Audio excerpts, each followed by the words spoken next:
A né, Tati entre também fez duas tá, intervenções aqui, falando que isso facilita a dominação, porque se não são democracias consolidadas, podem facilmente ser taxadas como ataques à democracia. E qualquer governo que se contrapõe a modelos de dominação hegemônico. O Tassiano também já tinha feito uma outra intervenção lá na frente, e a Drica falou que lá parece mais claro do que aqui. Aqui é mais velado. Em relação à sua colocação a respeito do racismo nos Estados Unidos.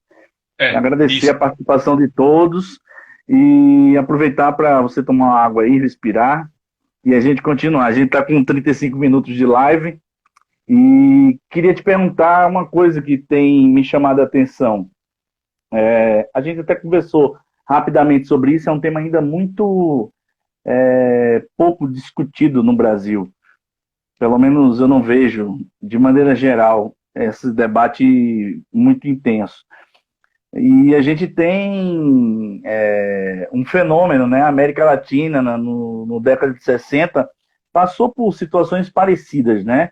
Um estímulo dos Estados Unidos para que as democracias fossem cessadas, né? Se estabelecesse regime de ditadura. Aí tem Argentina, Brasil, Chile, e a gente agora está vivendo um novo fenômeno, que é a chamada guerras híbridas, né? E que para muitos autores, a partir de 2013, aproveitando esse fenômeno da crise de representatividade da democracia, se criou um tumulto, um movimento de confusão, onde se ataca várias coisas ao mesmo tempo e se cria situações para você desestabilizar a democracia e confundir a população, né, o cidadão. Ele não sabe exatamente e favorece a pessoas como essa que está no governo. A gente pode pensar esse fenômeno da guerra híbrida de forma sólida, significativa, real, ou apenas como uma teoria da conspiração que surgem de tempos em tempos como um modismo para explicar certas realidades. Ali, a história é tão surreal que parece ser teoria da conspiração, mas não é. Realmente, né, esse ponto da chamada guerra híbrida é fundamental para entender o momento em que a gente passa hoje. E para isso a gente precisa voltar um pouquinho no tempo, né? Inclusive, estudando de novo sobre isso, né? Eu só me lembrei, aí eu vou falar disso também, dessa experiência que eu tive, e você também deve ter tido lá em 2013. Então a gente tem que voltar no tempo para falar das jornadas de junho de 2013, né? Então, lá em 2013 começa aquele movimento, né, que começa de maneira espontânea, sem dúvida, né, o MPL, não o MBL. O MPL, o Movimento Passe Livre, começa com aquela reivindicação lá em São Paulo, né, por conta do aumento de 20 centavos na tarifa do transporte público. E ali começa uma manifestação espontânea, mas aquelas manifestações elas vão tomando vulto, né, elas vão crescendo e vão se associando a elas outras pessoas, outras entidades. E aí, em algum momento que a gente ainda não sabe que momento foi esse precisamente, né? Ainda, como é algo novo, ainda está sendo estudado, mas é algo que a gente já consegue visualizar bem, que aquele movimento começa espontaneamente, mas que depois vai haver uma manipulação, né, para que aquele movimento tomasse um rumo que não era o rumo que o MPL, o Movimento Passe Livre, queria. E claro, isso aconteceu porque era um movimento pequeno, né, o Movimento Passe Livre não tinha articulação suficiente, né, para tomar conta daquele movimento e dizer, esse é o nosso movimento. Isso é natural quando é um movimento orgânico, né? E aí outros movimentos maiores e muito mais organizados e com muito mais dinheiro chegaram e tomaram esse espaço. E é aí que começa, né? É aí que foi colocado, foi posto o ovo da serpente. Então, em É, junho, né? Quem lembra disso, eu lembro, você lembra com certeza. Nos primeiros dias, os jornais colocavam isso como vândalos, estão depredando, né? São criminosos e tudo mais. E de uma hora para outra o cenário muda. Você vai ter a Globo deixando de transmitir novela para transmitir protesto, chamando o povo para a rua, né? E assim vai. E aí os vândalos passam a ser agora os heróis, né? E tudo mais. E aí fica tudo restrito. A violência acontece no final quando aparecem os black blocs, né? Eu via aquilo, eu não participei desses movimentos na época. Era a época que eu estava dando, era no dia que eu dava aula, então era o dia que tinha o protesto. Então eu ia de ônibus para a CEUNI e os protestos estavam lá no centro, né? E eu via toda aquela movimentação e tal, mas eu estranhava muito, né? Inclusive nas aulas todo mundo estava querendo saber, e agora para onde vamos e tal. E eu sempre dizia, é muito bom, a gente precisa ver esses protestos com muita cautela, porque não sabemos para onde eles vão. E assim, já era possível e perceptível analisar os movimentos associados, que eram a chamada Primavera Árabe, né? E dali só realmente um país que teve alguma evolução democrática, que foi a Tunísia, né? Por conta de todo aquele processo que aconteceu, do cidadão que acabou sendo queimado e tal. Acho que foi queimado, ele se queimou, né? Queimou vivo. Mas aí você olha para a Líbia, olha para o Egito, olha para o Iêmen, olha a tragédia que são esses países hoje, né? E aí você vê esse movimento das chamadas revoluções coloridas, né? E aí essa foi uma típica revolução colorida que aconteceu no Brasil.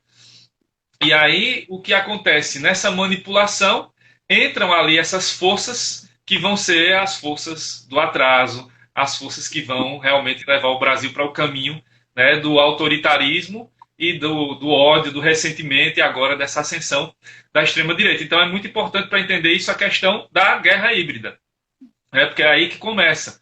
E aí tem um blogueiro, né, um autor também, um estudioso muito interessante, que é o Wilson Ferreira, que ele tem um blog Cinegnose, né?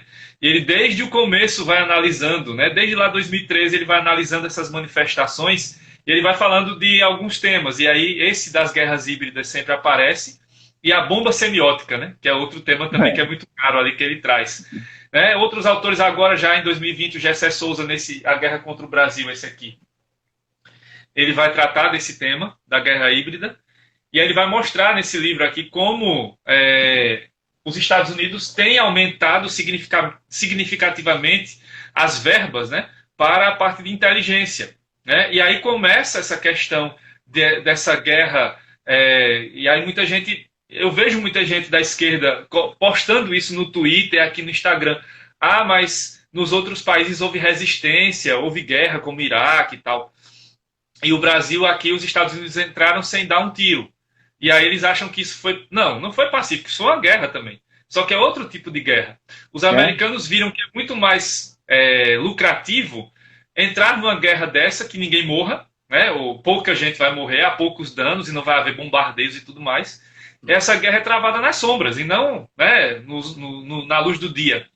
E aí isso vem, né, por meio de várias estratégias. E aí tem outro documentário que eu sugiro, né, que é o Golpe Corporativo. Ele está em exibição numa mostra chamada Ecofalante.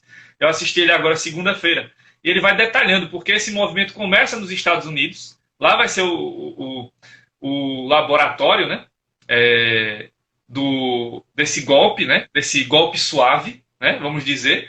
E aí esse movimento começa lá, já com o governo Ronald Reagan, e vai subindo, né, pelo Clinton, e vai passando. Tem um advogado, né, salvo engano é William Powell, o nome dele, que ele é um advogado das indústrias de tabaco. E ele vai perdendo causas, e ele lança um manifesto, ele lança um memorando, né, que ele chama as forças conservadoras, e ele vai colocando. Parece esse guru aí agora, né, dessa loucura toda que o Brasil vive. E ele dizendo, você tem que começar a povoar as universidades. E aí ele começa, né? E esse movimento começa lá pelas universidades de Harvard, de Yale e tal. Então, é um movimento bem articulado que começa lá atrás, anos 70, 80, 90, e chega aqui no Brasil de maneira precisa em 2013. Outra coisa que acontece é que os governos não sabem como reagir a isso. E aí você percebe isso claramente quando vê o caso do Brasil, quando voltamos no tempo. O governo Dilma tinha alta popularidade na época, cerca de 70%. E como é que os protestos que eram gerais daqui a pouco começam a ser contra o PT, né, e contra o governo, se era um governo altamente popular? Aí vem o mote, a Copa do Mundo. Né? Os protestos começam a tomar forma pela Copa do Mundo, a contra a Copa, e aí começa a educação padrão FIFA, saúde padrão FIFA. E aí eu me pergunto, e certamente você também se pergunta, Ale, os nossos amigos que estão assistindo, por onde andam agora, em 2020, aquelas pessoas que defendiam educação padrão FIFA, saúde padrão FIFA, e não tem a mínima decência nem de usar máscara hoje. Quanto mais de cobrar alguma coisa por um hospital que está lá decadente e o SUS que está sendo sucateado. Defenda o SUS, pelo amor de Deus. Então, né, Ô, Claudemir,